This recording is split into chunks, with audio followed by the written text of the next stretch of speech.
జనవరి 10 పునీత అగతో థౌమతుర్గస్ గారి పండుగ. అగతో గారు దైవభక్తి, ఉత్తమ శిక్షణలో పెరిగిన వ్యక్తి. దేవునిపై ప్రీతి వలన, సమాజ ఉద్ధరణ, మానవుల విమోచనపై గల అనురక్తి వలన తనను తాను దైవానికి అర్పించుకున్నారు. వైరాగ్య జీవితమును స్వీకరించి బెనడిక్టియన్ సభలో చేరి గురువయ్యారు. పునీత అగతో థౌమతుర్గస్ గారు పరిశుద్ధ జగద్గురువుల అభిషిక్తులై పునీత పేతురు గారి సింహాసనమును అధిష్ఠించి శ్రీసభ అభివృద్ధికి కృషి చేశారు. వారు గొప్ప సాధు స్వభావి. ప్రతి చిన్న వ్యక్తిని కూడా ఎంతో జాలి, ఆదరణతో పట్టించుకునేవారు. దానగుణం ఎక్కువ. వీలైనంత మటుకు పేద సాధలకు అన్ని రకాల సాయం లభించేలా వారి నిర్ణయాలు ఉండేవి. విశ్వ శ్రీసభ మహాసభల్లో ముఖ్య పాత్ర వహించి సమర్థవంతంగా సభలు జరిగేలా తమ శక్తియుక్తులు వినియోగించారు. యేసులో 2 స్వభావాలున్నాయన్న సత్యాన్ని నిరాకరించిన మొనోఫోసైటిజం రోమ్ నగరం వరకు వ్యాపించగా వారు యేసులో దైవ స్వభావాన్ని మాత్రమే అంగీకరించారు. ఈ తప్పుడు సిద్ధాంతాన్ని జగద్గురువు అగతో తీవ్రంగా ఖండించారు. థౌమతుర్గస్ అనేది పునీత అగతో గారికి ఇవ్వబడిన బిరుదు. అంటే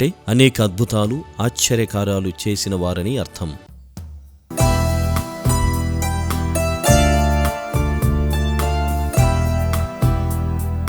పునీత అగతో గారు